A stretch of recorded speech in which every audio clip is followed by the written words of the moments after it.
Today on CityCast DC, so there is this neighborhood fight that's worth paying attention to even if you don't live in Chevy Chase, DC. For a couple of years, the city has been trying to rebuild a library and a rec center. They want to put new apartments on top of the buildings. The arguments for this will seem familiar if you have at all been following DC. The city needs more housing or else it risks being a place no one can afford.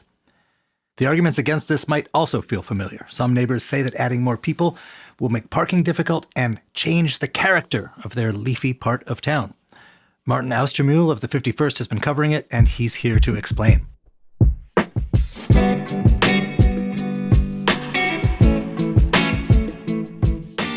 Today is Thursday, February 12th. I'm Michael Schaefer. Here's what DC's talking about.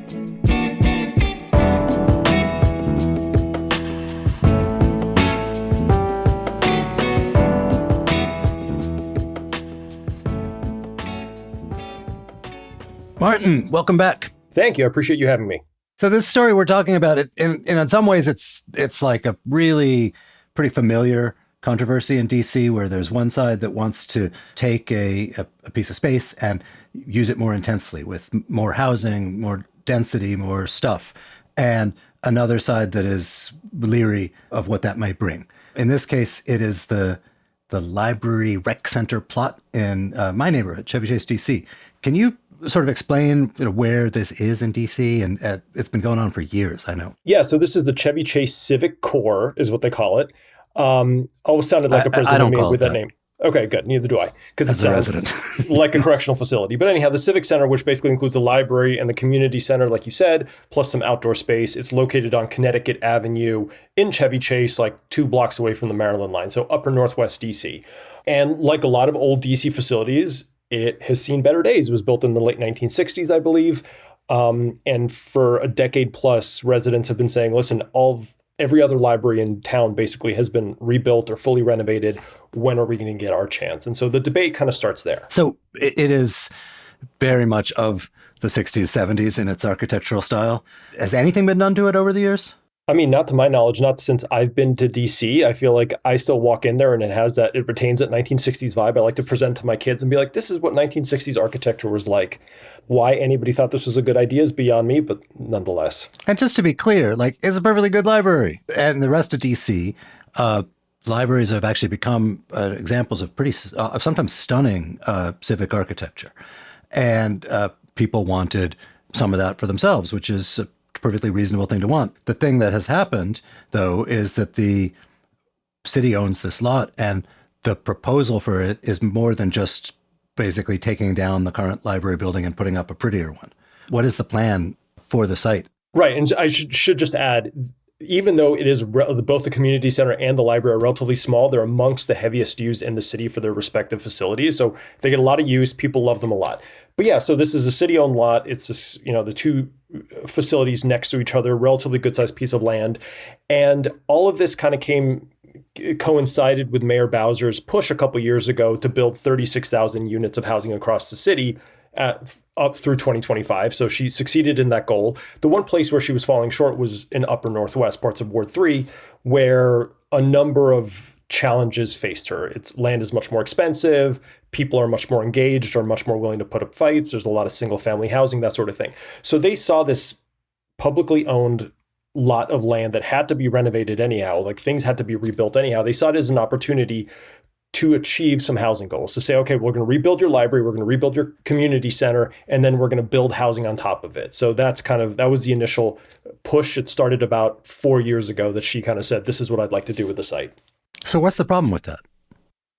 Well, I mean, it depends who you ask. There's a number of problems that people have identified. There's some folks in the neighborhood, and this is not just Chevy Chase, this happens all over the city, who are very much opposed to any increase in density, any increase in height, any change, really. They think it would affect the community of the neighborhood or the character of the neighborhood, however you define that.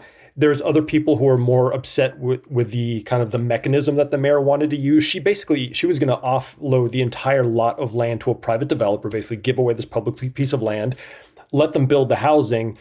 And as part of the arrangement, they would also build the library and the recs and the community center essentially for free. And was the gripe really with the mechanism, or were they griping about the mechanism because they didn't like the idea of having, God forbid, apartment residents in their neighborhood?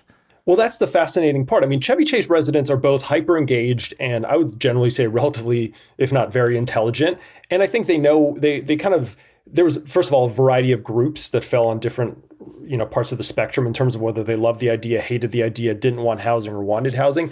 But then there was definitely groups who didn't want to be called NIMBYs. So they weren't going to argue we don't want housing. Instead, they would say, listen, we're fine with some housing, but it has to be all affordable, or it can't, be given to a developer. It has to be done by the city, knowing that those requirements would be much harder to reach just because they're more expensive. So there's a lot of nuance in the debate. This is also sort of classic sort of stuff in the big liberal argument of the moment about like abundance, which is to say there's a system that enables people to raise process objections because what they really are motivated by is skepticism about making anything new.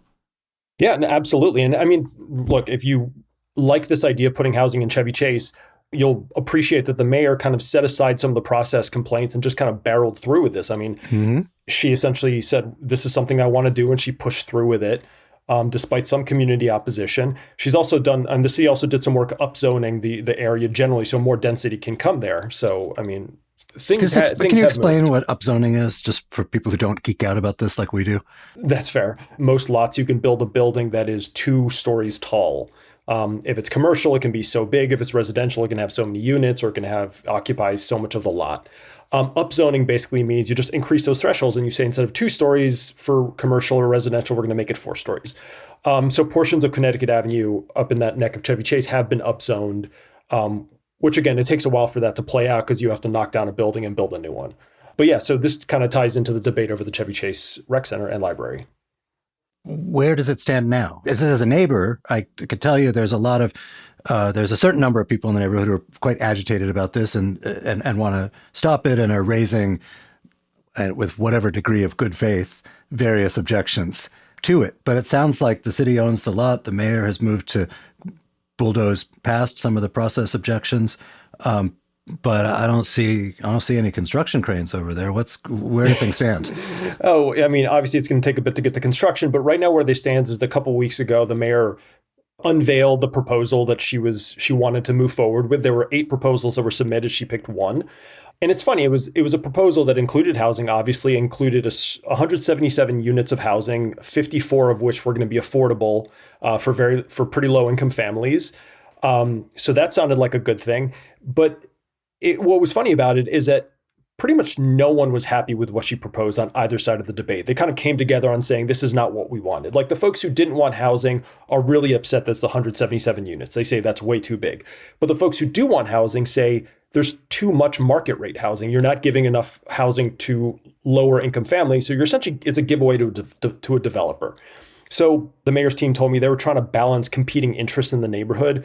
But instead of making most people slightly happy, they made everybody kind of equally angry about it. What is the argument against market rate housing? The argument from one side of the kind of debate is that this is public land, so you should maximize affordable housing. So like you're giving away a piece of land to a developer, they're getting it essentially for free, and then they're building the library, the rec center, which is great, but then the housing should also be affordable to more families. And part of the debate also tied into the fact that Chevy Chase is expensive and they wanted to diversify it by making it less expensive, at least in this one place. I mean, I hate to be the rotten capitalist here, but isn't part of the way you make things less expensive by just bringing more supply in to meet the demand, and therefore demand doesn't push up price? I mean, I didn't know I was invited on the abundance hour with Michael Schaefer, but here we are. Now, yes, that is one side of the debate. People say, listen, any amount of housing, any amount of additional housing is better because it'll eventually bring prices down for everybody. But again, given the tough dynamics and the tough debate in Chevy Chase, the folks who wanted housing knew that it was smart for them to push for affordable housing, because then you're kind of like, you're forcing the opponents into a weird place because you're actually pushing them into saying they don't want people who don't make this much money to live in this neighborhood, essentially.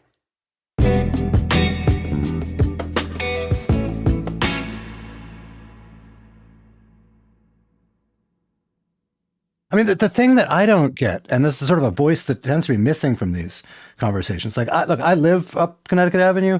I'm not that young anymore, sorry to say. But like, even people my age, I'm 50, there's a vibe of like, Well, a lot of us would have bought houses like closer in, if we could have afforded to live in like Logan Circle or what have you. We love the idea of more density because it means more customers and therefore there'll be more interesting stuff opened near us and we won't have to get in our cars like a bunch of suburbanites if we want to go out, for a drink.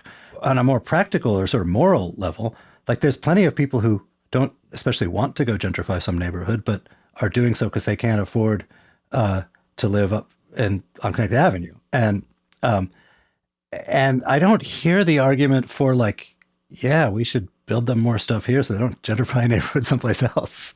That's a good argument. And the other thing that I think is funny is, and this living there, I mean, all the way up Connecticut Avenue from basically, essentially Woodley Park on up. Yep. I mean, it's Apartments. mostly, Connecticut is lined with buildings. And those buildings essentially end, I think Livingston Street is the last kind of big apartment building or big-ish apartment building, and then it's lower. But also big apartment buildings with no stores on the first floor, which seems sort of a waste. Yeah. So I think the idea, it was interesting to hear people be so concerned about this like towering building where this library and rec center are going to be, when it was only going to be, 5-6 stories tall. But to them, it's going to block out the sun. It's going to be too crowded. It's going to be all of these things. But again, it's, folks in Chevy Chase love their Chevy Chase. They have one of the few remaining Safeways that is a single story with a surface parking lot. Like Safeway has kind of done away with those in DC because they don't make a lot of sense. Right. And Safeway too could put up an apartment building on top of itself and have a store on the first floor and probably make more money. And import a bunch of customers. But listen, based on your reporting, what is your sense of what the neighborhood opinion really is? Because obviously in any civic debate, the people who are on the no side tend to be louder and more organized because understandably, they feel more threatened. Well, and obviously, any of these debates, you understand that the minute this goes through the ANCs, Advisory Neighborhood Commissions, the sorts of people engaged at that level it's a small group. Like not everybody goes to their ANC meetings on a monthly basis to kind of get involved in these debates. That being said, Chevy Chase is very engaged, and the ANCs did public surveys. They didn't like use reputable polling firms, but they sent out surveys. And they got something like 2,000 responses from something like 2,000 residents. Mm-hmm. They did 2 of these surveys. And at first there was opposition to housing. And then over the years, that opposition closed mostly because people were like, listen, if it's going to be housing, I'll support it if it's affordable housing. Mm-hmm. So the affordability component actually made more people like the idea. Now, again, it was still split pretty even. Right. And I would say also, this is a neighborhood, up there at least, it's a neighborhood with houses that are $2 million. So even what like a market rate 2-bedroom apartment goes for it would get some people in the neighborhood who could otherwise not afford. Oh, 100%. But listen, of the people who don't want housing, and I think this is, again, it's not just limited to fancy pants Chevy Chase, but it's citywide. I hear a lot about parking. They're worried about parking. What is the worry? Like when people say character of the neighborhood, and I'm going to assume it's not just like gutter racism. What are they worried about losing? Again, it depends who you ask. Obviously, there's the folks who have the kind of more pedantic, like more kind of retail-y concerns of parking is already bad enough, this is going to make it worse. Then there's the sewer system can't handle it. I don't really buy that one, but nonetheless, they make the argument. But yeah, the character of the community is, because again, everybody in the neighborhood is going to define the community differently. Mm-hmm. There's not like, you guys didn't all get together and say Chevy Chase is fill in the blank. Like we didn't play Chevy Chase Mad Libs together. But there was one architect in the neighborhood, I forget his name, but he was kind of part of the debate. And he just always called it this small town, downtown feel of Chevy Chase that he loved. And he thought this building would ruin it. Which, okay, fair enough. But I've been to Chevy Chase plenty to know that it's divided. Connecticut Avenue runs down the middle. Like it's not exactly small town Main Street, exactly. Does it have a small town feel? Sure, there's some really great stores up there. Don't get me wrong. I struggle with that one, and it's so hard to parse that debate because everybody's going to define the character differently. And yes, I will say, now that you mentioned the issue of race, it was surprising the amount of people I talked to in this debate who said that like the kind of underlying racial tensions were absolutely there. Mm-hmm.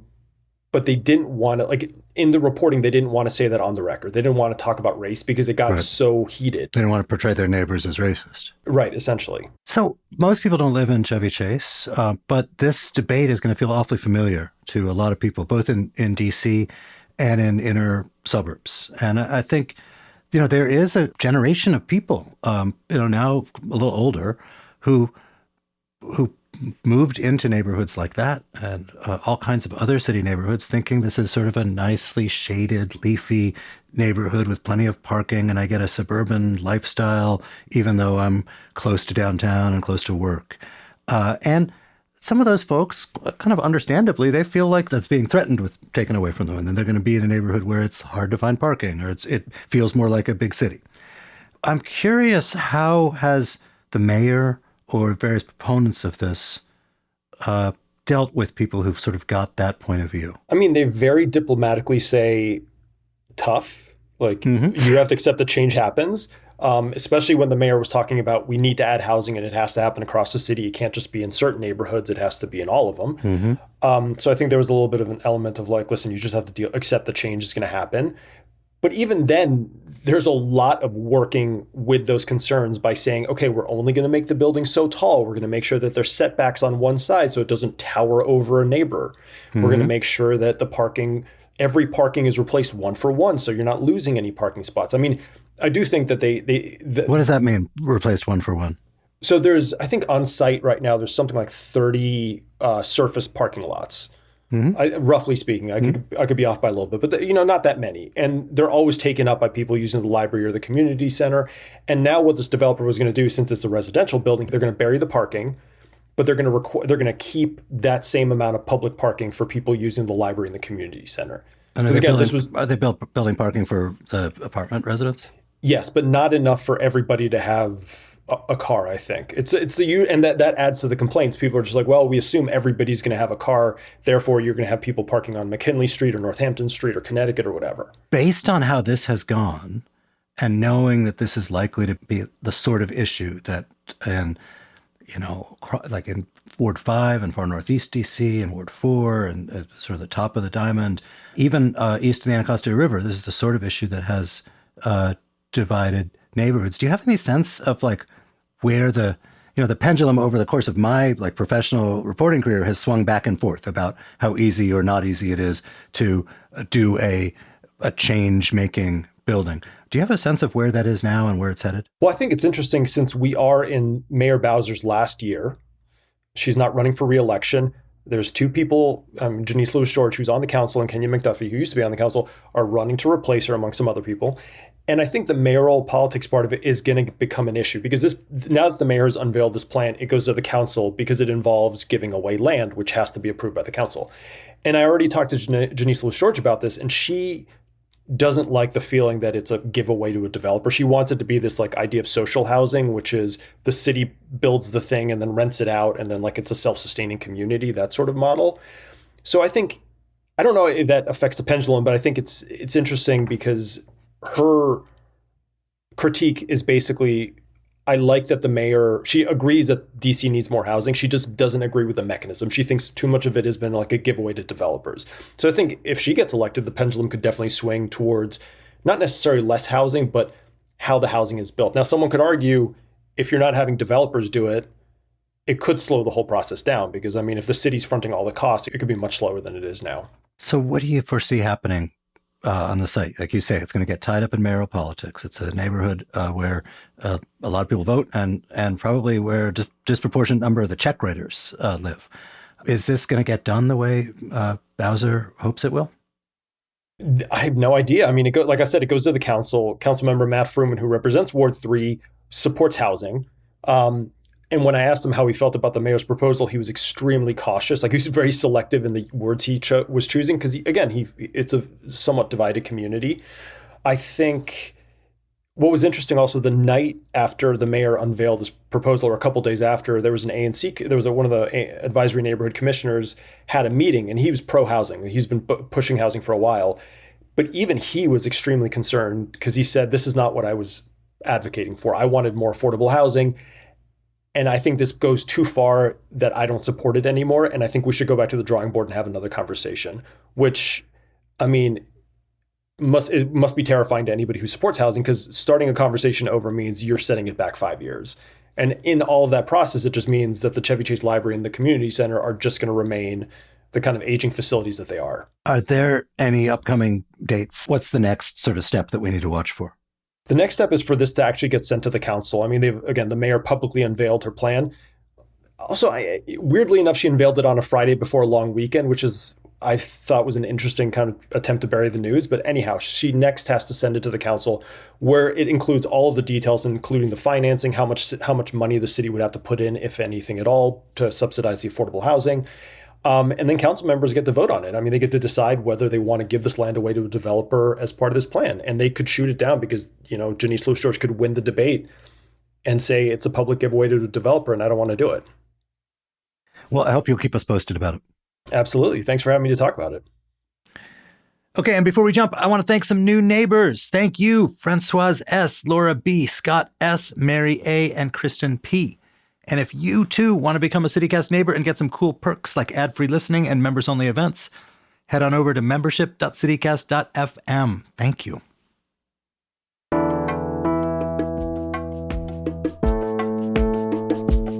And that's all for today here on CityCast DC. If you enjoyed the show, why not tell a friend, rate the show, leave us a review, and subscribe to our morning newsletter. We'll be back tomorrow morning with more news from around the city. Bye.